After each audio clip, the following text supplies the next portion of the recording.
Аз съм Мария Мещинко и съм майка на Татяна Мещинко. Детето е с заболявания тежко и е в инвалидна количка.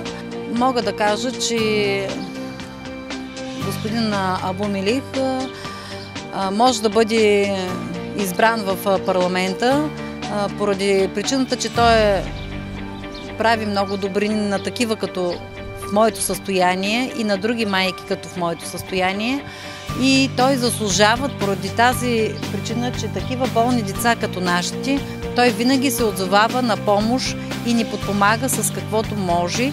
Когато е имало нужда за операция, винаги той е намирал алтернатива и не е спасявал да ни последната операция, която трябваше тежка да направим на Татяна, той ни спаси и ни извика екип в Бургас.